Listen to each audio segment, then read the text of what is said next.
first, I want to thank the leaders who shared their experiences. It's really insightful. Thank you so much. I have one question for each one of you. If you kindly can share with us one action or one initiative you personally took to indulge women in this sustainable industry or promote the sustainable industry for women. Whether it's your neighbor, your family, your friends, even if it's a sustainable health recipe. Anything that you worked on promoting sustainability within women. Thank you so much. Who'd like to start? So maybe I could just say in GE, I think this is a great initiative that maybe other organizations could also implement. We have what we call Women's Network. And basically it's a network for women within GE to get to know each other, learn from each other, exchange ideas, exchange updates in the business. It's an opportunity for the more senior leaders. We have a lot of senior leaders coming from the US, women leaders, to get to meet women leaders within the Euro, within whichever country they're visiting. And I think it's a great platform for women to get that opportunity to gain exposure, to learn from each other, because you never know where your next job can take you. You never know who you can meet within that network, and potentially can open a job opportunity or a door for you within GE. So I think it would be great if organizations would implement a similar network for women. Okay, let's get another question. There's a lady there. If you can all identify yourselves before you speak, and if you have a relevant job, you can say that to if you like. To you. Hello. Okay. Hi. My name is Miriam. I'm a student at NYU Abu Dhabi. So I just wanted to mention, Marie, that I really liked your point about not having a single role model and being your own role model, and that is the way to achieve success. And I also wanted to ask a question. So a couple of you, Marie and Nadia, mentioned that you had children. And so many women in our society are discouraged from pursuing a career basically, because they think it will interfere with their familial ties, or because they think they won't be able to take care of their children. And also, vice versa, many women are afraid of starting a family or getting married because they think that their performance on a professional level will deteriorate. So do you separate between your professional and personal life? So do you think, okay, now I'm a chairwoman, and then when you go home, do you think, okay, now I'm a mom? And what do you think, how do you balance between raising a family and being part of a family, and also doing equally well in like your job? Okay, that's a very important issue. Work-life balance. I think about this question. What is work and what is life? I mean, you have a 14-year-old son, you said, right? 14-year-old daughter, a daughter. So when you're a father, is that work or life? I think my important job is being a father. Unfortunately, to support my kids, I travel an awful lot, so I don't see them as much as I'd like. I don't think there's a defining line between work and life. No, it's very hard to know where that dividing is. Yeah, because being a mother is also a job, it's also work, as much as it's part of life. And I think in my role in GE, my job is part of my life. I enjoy my job. So I don't look at it as some job, 9 to 5, and at 5 p.m. I just, I switch off and then I turn on, okay, I'm going to live my life. But it's interactions such as this. It's actually what makes my job exciting and fun, and it makes my life a better life. So it's very difficult to draw that line, first of all. Second of all, I think what works for me does not necessarily work for you. Because what I find, what I'm comfortable with, may not be comfortable for you. And you're saying some women may fear, that the job may take most of the time. Well, then obviously that they want to spend most of their time with family, and that's where they seek their happiness, and that's fine. Let them do that. Not every woman has to hold some big career job. I think we should celebrate women who just want to be stay-at-home moms, and I think it's a great job and a great great job that we should really applaud them for doing so. And for someone like me, you know, I enjoy having a job. So, and I think, you know, there'll be many instances where you have to really make that balance, where you think, right, I have to travel, so I'm going to have to, you know, I'm not going to be able to see my daughter for the next 2 days. When I come back, try to make this up for her, or for example, you know, I'm going to skip out on this travel commitment because right now I feel that I haven't, you know, I need to give more time. So it's a balancing job. But again, it's what suits you and what you're comfortable with. Totally agree. And I will add to that. If you decide, if you choose to have both a family and a career, you will not do it alone. You will have support from your family. You will have support depending on how your community is organized with schools. Don't take it on your own shoulders all the time. Of course, you'll be responsible and you'll feel the responsibility, believe me. But you're not by yourselves, and do not hesitate to talk about it and ask for support. And it's a question of balance that I referred to, and it's a question of priority also. And once you decide, well, stick to your priorities, because you will not be able to do everything at the same time. And having children while having a career goes on for about 10, 12 years of your career, of a 40, 45-year career.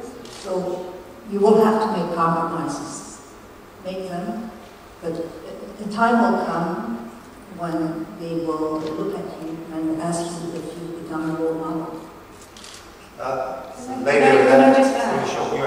Just in terms of work-life balance, I mean, I would say whether you have young children at home or not, I mean, in a job like mine, I travel a lot, so work-life balance is there whether you have young children or you don't. You know, there's still a certain level of sort of guilt feeling. Sometimes, you know, I travel a lot. Should I travel? Should I take this position? And it's something that you calibrate day by day, week by week. I think you mentioned you travel a lot, so I'm sure you feel sometimes guilty that you're away. You know, I think it's not, certainly when you've got young children involved, there's a particular special responsibility. But I would say that it's something, give yourself permission to feel guilty sometimes. You know, recalibrate.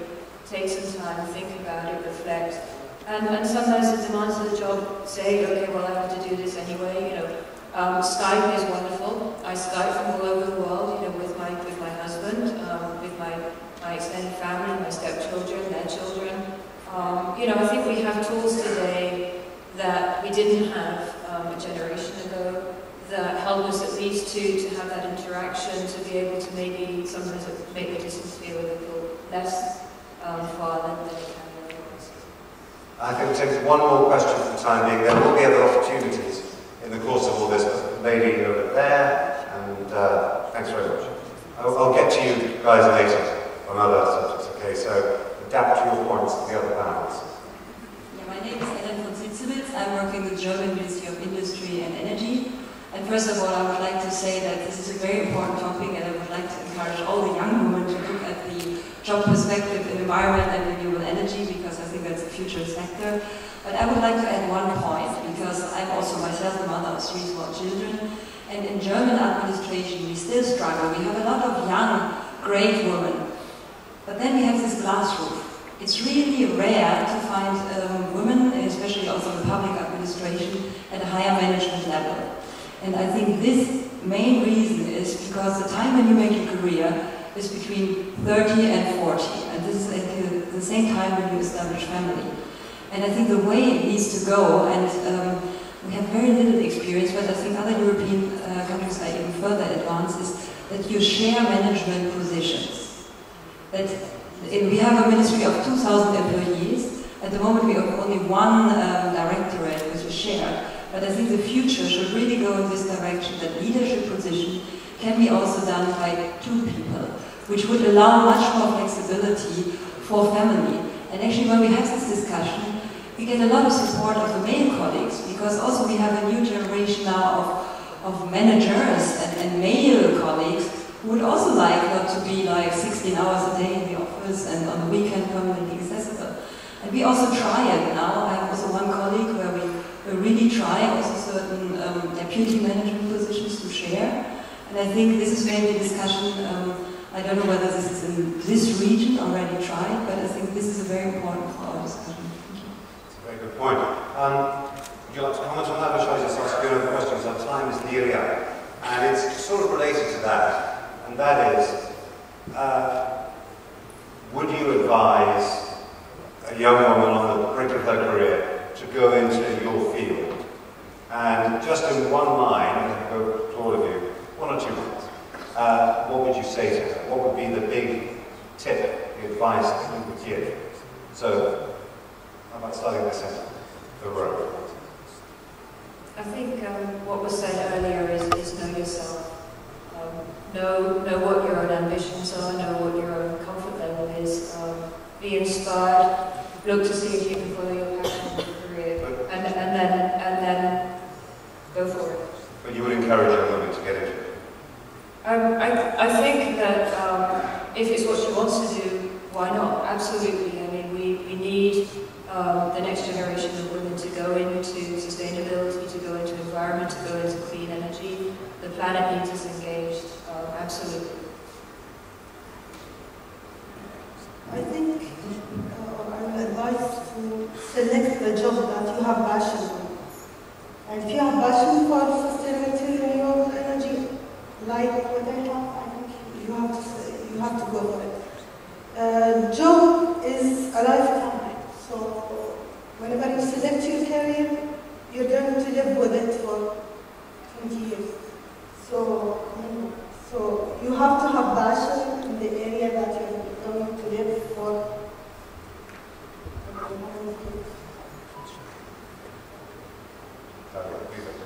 What would your advice be? One tip, you know, if a student came to you and said, you know, I'm thinking of getting into your business, would you first of all say, great idea, and what advice would you give? Actually, maybe just a comment on the question. So you're saying aiming sustainability. I don't think the sustainability is one sector. I think sustainability cuts across everything you do. So in whatever job you hold, you have to treat that job in a sustainable manner and approach it. You know, whatever business that you manage, you have to manage it in a sustainable way. Sustainability is in everything. It's in the way that you use your time, your efficient, your usage of time, usage of time of your team, the way you operate your business. So I don't look at sustainability as a sector. I think it's a way and an approach and a method that cuts across all businesses. Very much. Marie? Well, my question to that young woman, my daughter, would be, what do you want? It's not what I want. What do you want? And if the answer is, I want to do this career, my second question, are you ready to invest yourself in that career? And if the answer is yes, sure, the support and recommend that the young woman follows my path. Now, before I hand over the mic to you, I would like to quote Gro Harlem Brundtland, because this is sustainable development. And Mrs. Brundtland was the first female Prime Minister of Norway, and she gave her name to the report on sustainable development, the Brundtland report. And she once said on the role of contribution of women, women will not become more empowered merely because we want them to be, but through legislative changes, increased information, and redirection of resources. It would be fatal to overcome this issue, and it's still very much the case. I think it's a thoroughly appropriate note on which to end. And can we have a very large round of applause?